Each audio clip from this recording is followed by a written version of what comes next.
मित्रांनो, आपल्यापैकी प्रत्येकालाच भरपूर पैसा कमवायचा असतो, आर्थिक स्वातंत्र्य मिळवायचे असते, पण केवळ इच्छा असून उपयोग नाही. पैसा कमवणे, सांभाळणे आणि तो वाढवणे या तीनही गोष्टी अतिशय महत्त्वाच्या आहेत. खरं तर ही केवळ कष्टाची किंवा तांत्रिक कौशल्याची गोष्ट नाही, तर ही तुमच्या मानसिकतेची आणि नैसर्गिक नियमांची गोष्ट आहे. या व्हिडिओमध्ये पैसा समजून कसा घ्यायचा आणि तो वाढवायचा कसा हे जाणून घेऊया. पैसा कमवण्यासाठी तुमच्या मानसिकतेची भूमिका अतिशय महत्त्वाची असते. सगळ्यात पहिलं म्हणजे तुम्हाला पैसा का आणि कशासाठी कमवायचा आहे याचे स्पष्ट कारण तुमच्याकडे असले पाहिजे. केवळ पैसा कमवण्याच्या मागे न लागता तुम्ही तुमची विचार प्रक्रिया आणि तुमची बिलीफ सिस्टीम स्ट्रॉंग करा. पैसा आपोआप तुमच्याकडे येईल. समजा तुमच्या अकाउंटला अचानक 5-10 कोटी आले तर काय होईल? 90% लोक बाव सोडून जातील, कारण त्यांच्याकडे तो पैसा हाताळण्याचे कौशल्य नसते. तुमची क्षमता एखाद्या बाटलीसारखी असते. बाटली जर 100 मिलीची असेल तर त्यामध्ये तेवढेच पाणी बसेल. जोपर्यंत क्षमता वाढणार नाही तोपर्यंत अधिकचा पैसा तुमच्याकडे येणार नाही. या जगामध्ये पैशाची कमतरता नाही. पैसा समुद्रातील पाण्यासारखा आहे. तुमची मानसिकता हे ठरवते की तुम्ही चमच्याने पाणी पिणार आहात की बादलीने. ही मानसिकता विकसित करणे खूप महत्त्वाचे आहे. ज्या व्यक्तीने पैशाबाबत माइंडसेट बनवला त्याला पैशाची कमतरता कधीच पडत नाही. मित्रांनो, जेव्हा तुमच्या भावना वरचढ होतात तेव्हा तुमची बुद्धिमत्ता कमी होते. कोणतीही गुंतवणूक करताना फोमोमध्ये जाऊन ती गुंतवणूक करू नका, कारण आता नाही तर कधीच नाही हा नियम गुंतवणूक करताना अनेक वेळा फोल ठरतो. भीतीपोटी एखाद्या भावनिक जाळ्यामध्ये अडकून तुम्ही गुंतवणुकीचे निर्णय घेतले तर त्यामध्ये तोटा नक्कीच होतो. यशस्वी होण्यासाठी भावनांवर नियंत्रण हा महत्त्वाचा पैलू आहे. याचा पैसे कमवण्याशी थेट संबंध नसला तर एक विचारप्रणाली विकसित करण्यामध्ये अतिशय महत्त्वाचा वाटा आहे. व्यवसाय किंवा नोकरीमध्ये एका विशिष्ट मर्यादेपर्यंत वाढायचे असेल तर तुम्ही एकटे काम करू शकत नाही. त्यासाठी तुम्हाला एक टीम बनवून इतरांच्या कौशल्याचा आणि सामर्थ्याचा वापर करून घेता येणे महत्त्वाचे आहे.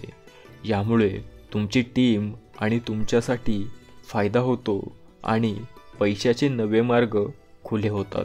मित्रांनो, एका स्तरावरून दुसऱ्या स्तरावर जाण्यासाठी आणि इतरांसोबत काम करण्यासाठी विश्वास असणे अतिशय आवश्यक आहे. तुमच्या सहकाऱ्यांवर आणि टीमवर विश्वास नसेल तर कोणतेही काम व्यवस्थित होणार नाही. काम करून घेणे ही शारीरिक क्रिया असली तरी स्रोतांकडून पैसे कमवण्यासाठी विश्वासू साथीदार असणे आवश्यक असते. केवळ पैसा कमवणे महत्त्वाचे नाही, तर कमवलेल्या पैशामधून पॅसिव्ह इन्कम म्हणजेच निष्क्रिय आर्थिक उत्पन्न मिळवणे आवश्यक असते. पॅसिव्ह इन्कमसाठी योग्य ठिकाणी गुंतवणूक करावी. जसे की डिव्हिडंड देणारे स्टॉक्स एक चांगला पॅसिव्ह इन्कम देऊ शकतात. आणि यानंतर सगळ्यात महत्त्वाची गोष्ट म्हणजे तुमच्याकडे किती ज्ञान किंवा कौशल्य आहेत यापेक्षा तुम्ही ही कौशल्ये कोणत्या ठिकाणी वापरत आहात हे महत्त्वाचे आहे.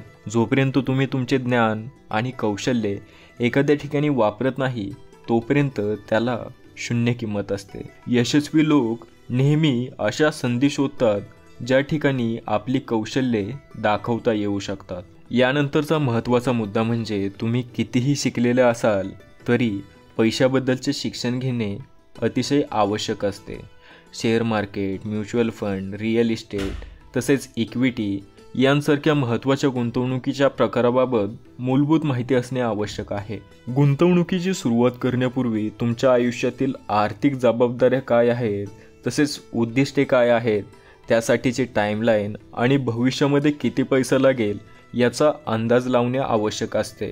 तुमच्या गुंतवणुकीवरील परतावा महागाईपेक्षा अधिक असणे अत्यावश्यक आहे. नाहीतर तुमचे पैसे वाढले तरी त्याची पर्चेसिंग पॉवर कमी झालेली असते. गुंतवणुकीमध्ये पॉवर ऑफ कंपाऊंडिंग म्हणजेच चक्रवाढ व्याज अतिशय महत्त्वाची भूमिका बजावते. आर्थिकदृष्ट्या यशस्वी होण्यासाठी फक्त पैसा कमवणे आवश्यक नाही, तर तो सांभाळणे आणि वाढवणे देखील अत्यावश्यक आहे. त्यासाठी तुम्हाला नैसर्गिक नियम पाळून तुमची मानसिकता सुधारावी लागेल.